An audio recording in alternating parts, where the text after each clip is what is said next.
Ma'am, I need you to move to seat 41B.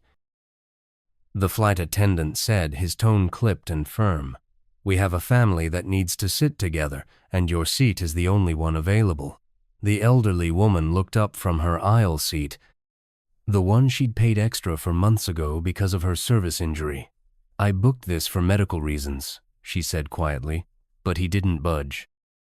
If you don't move, we can't close the doors. So she stood, limped down the aisle, and sat alone between two strangers in pain. 9 minutes later, the cockpit door opened and the captain walked out. What she did next changed the meaning of that flight forever. Welcome to Tribe of Justice, where tales of compassion and kindness are told. Let's uncover what really happened. The early boarding call echoed through Terminal B at Atlanta International Airport. It was barely 7:15 in the morning, but Eleanor Washington had been sitting at gate 19 for over an hour, hands folded, posture upright, a quiet stillness about her that only came with age and discipline. At 75, Eleanor looked exactly like what she was, an elderly black woman in a soft navy cardigan, gray slacks, and worn-out orthopedic shoes. But if you watched her long enough, you'd notice the limp, subtle, but there, right hip stiff, the kind of injury that didn't come from age but from service. Eleanor had booked this flight 3 months ago. She was headed to San Diego to watch her grandson graduate from the Naval Academy, the first in the family to wear the uniform after her. She wasn't going to miss it, and that's why she'd paid extra for seat 14C, an aisle seat in premium economy, just enough legroom to ease the pressure on her bad hip. She boarded early, per her boarding group, no fuss, no fanfare. When she reached her seat, she lowered herself with care, stowed her small leather bag beneath the seat in front of her, and exhaled. It was a rare moment of relief. That was before the commotion began. 3 rows ahead, someone was waving down a flight attendant, a man in his 20s with a practiced smile. His name tag read Tyler. He leaned in to speak with a passenger, then tapped his tablet, frowning. Then he turned and walked straight toward Eleanor. "Excuse me, ma'am," he said, soft but firm. "Are you seated in 14C? Eleanor nodded once. "Yes, sir." Tyler crouched to her level. "We have a family that got separated during booking, a father with 2 young kids. Your seat, along with the 2 beside it, is the only block available where they can sit together."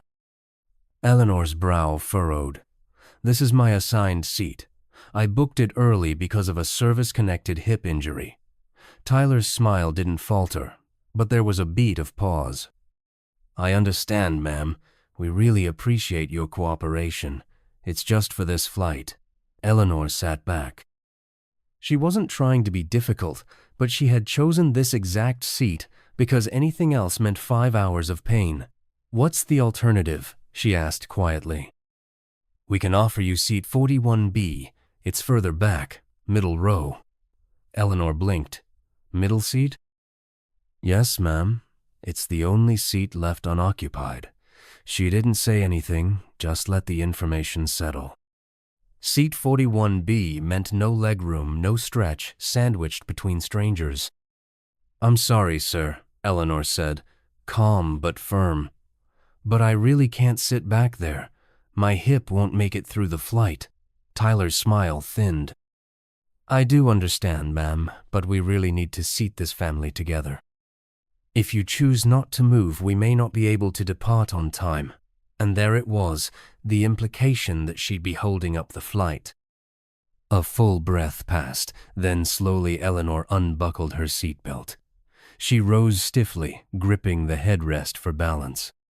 With a voice low but controlled, she said, "Name's Eleanor Washington, Lieutenant Commander, United States Navy, retired. I'd like it noted that I gave up a medically necessary seat under pressure." Tyler only nodded, already motioning the family forward. Seat 41B was exactly as she imagined, tight, cramped, wedged between a young woman scrolling through social media and a businessman already elbowing for armrest space. Eleanor lowered herself slowly, grimacing as her hip protested. She said nothing, just rested her hands on her lap and closed her eyes. But someone was watching. 5 rows ahead, across the aisle, a man in his 30s sat quietly. He'd heard everything, watched everything. Dominic Rivera reached for his phone, not to post, not to complain, but to message a contact at the airline. His message was short: passenger Eleanor Washington. Forced to give up aisle seat 14C despite confirmed booking and medical need, now seated 41B. Flight 217 crew dismissive. Please escalate. Eleanor sat still in seat 41B, hands folded over her stomach. The middle seat always made you feel smaller, but this felt like vanishing. Her hip throbbed every few minutes. She shifted slightly, but there was nowhere to go. The young woman on her left kept scrolling through her phone. The businessman on the right tapped away on his laptop, his elbow spilling into Eleanor's space. No one said anything. No one even made eye contact. In the cockpit, Captain Sophia Reyes adjusted her headset. Former Air Force, 19 years in service. Her console lit up. A red notification, passenger concern flagged by corporate liaison. Her brow furrowed as she tapped the screen.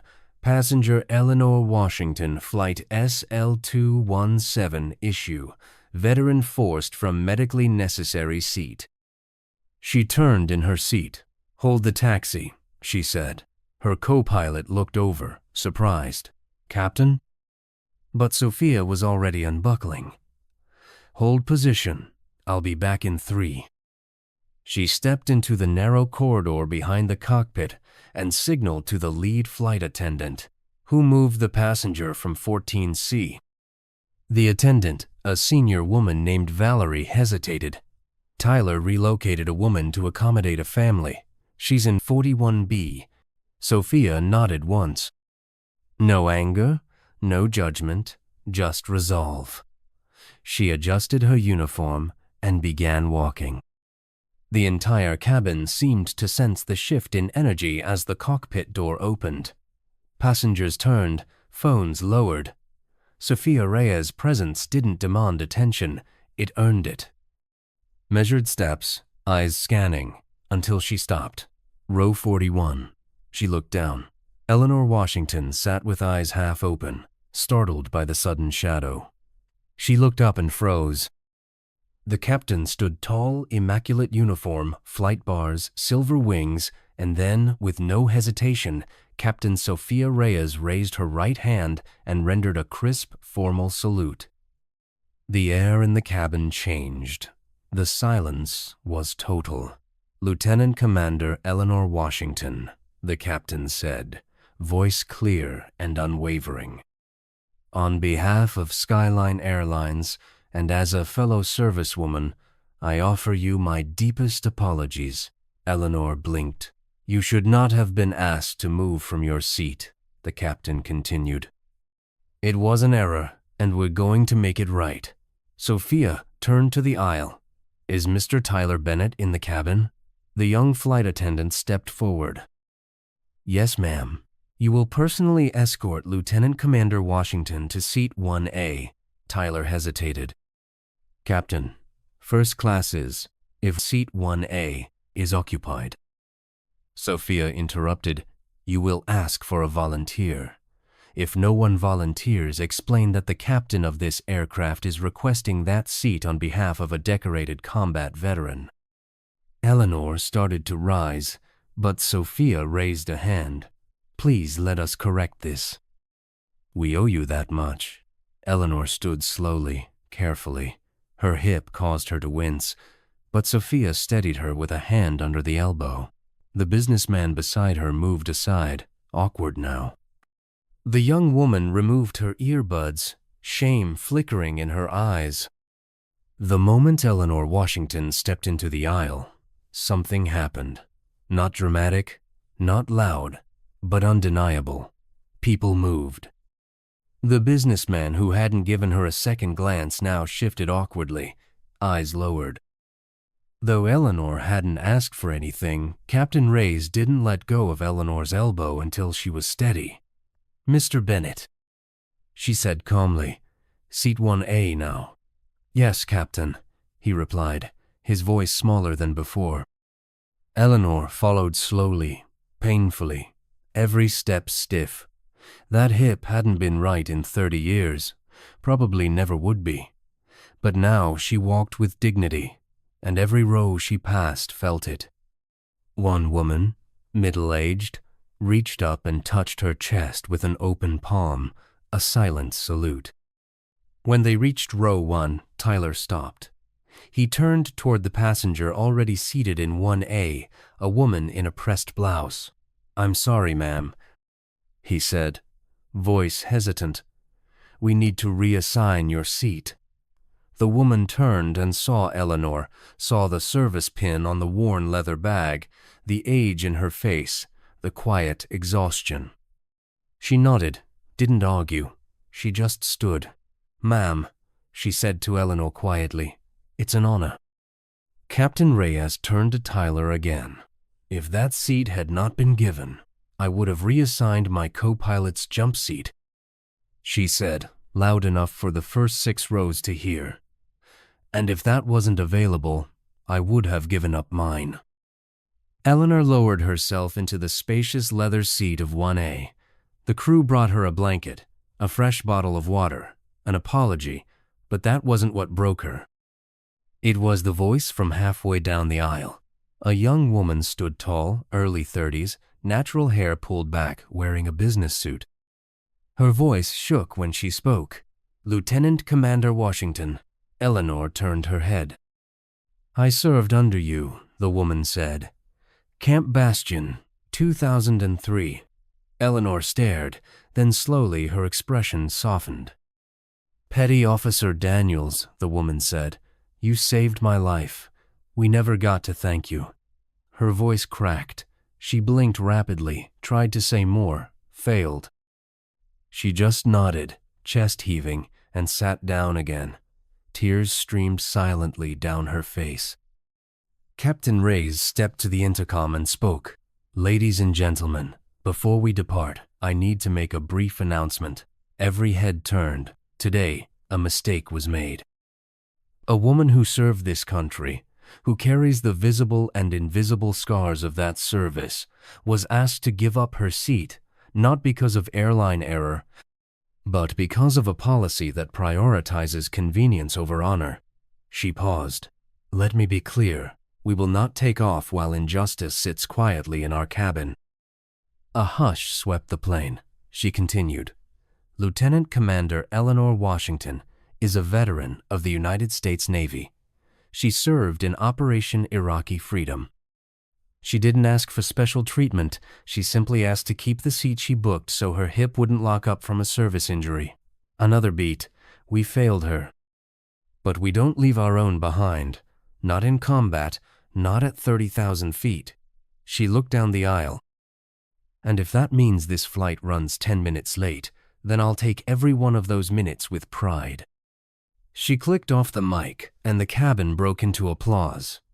It began with one pair of hands, then another, until row by row, section by section, it rolled like a wave. Eleanor didn't raise her hand, didn't bow her head. She just sat there, still silent, seen. The plane landed just after noon in San Diego. As passengers gathered their belongings, Eleanor Washington remained seated in 1A, hands resting calmly on her knees. She wasn't in a hurry. For once, she didn't feel forgotten. When the flight crew thanked her at the door, they didn't just say it out of habit, they meant it. And when Dominic Rivera passed her in the jet bridge, he simply touched her shoulder and whispered, "You reminded all of us who we're supposed to be." Her grandson stood near baggage claim, midshipman uniform pressed sharp, holding a handmade sign that read, "Welcome, Grandma Eleanor." When he saw her limping toward him, he dropped the sign and ran. She didn't brace. She let him hug her full force. Your hip, he cried, pulling back. I've had worse, she smiled. The next week, Eleanor received a letter from Skyline Airlines. Inside was a formal apology, a full refund, and a card. Dear Ms. From Washington, as of today, you are designated a lifetime guest of honor with Skyline Airlines. No more booking codes, no more fees. Just tell us where you're going, and we'll get you there. 2 weeks later, another envelope arrived. The seal on the corner read, Department of the Navy, Office of Military Records. Inside was a short typed note. They had reopened her personnel file after a public inquiry. A retired officer had flagged a long overlooked action report from Iraq, March 2003. It documented that Lieutenant Commander Eleanor Washington had pulled 4 wounded sailors from a burning vehicle under heavy enemy fire, alone, with a hip already shattered by shrapnel. At the bottom of the letter was a signature, Admiral Josephine Blackwell, and a second sheet, handwritten, Eleanor, I was Ensign Parker in that vehicle. You don't know me, but I've known you every day since. I'm alive because of what you did. I made it home, I made a family, I made a life, all because a sailor who limped worse than me refused to let go. Thank you. You were never invisible, not to us. Eleanor sat with that letter for a long, long time. No words, just silence and breath. Elsewhere, Dominic Rivera typed steadily on his laptop. He didn't embellish, he just told the story as it happened. By week's end, the salute at 41B had become a headline, a story read aloud at school assemblies. The photo of Eleanor sitting in 1A, head bowed, the sunlight falling gently on her weathered hands, became something of an icon, not of fame, but of remembrance. Eleanor Washington didn't change much after that. She still lived in the same small house in Atlanta. She still limped to the mailbox every morning, even if it hurt. But something inside her had shifted. She held her head just a bit higher when she walked, and sometimes when she sat on the porch at dusk, watching the sun dip low behind the trees, she smiled. Not because she was proud, but because she knew for the first time in a long, long while she had been seen. Not all sacrifices are written in medals. Not all battles end with banners. But sometimes, all it takes is one voice to say, "We remember." And when that happens, a seat becomes more than a seat. It becomes something sacred, a return to dignity, a return to honor, a return to home.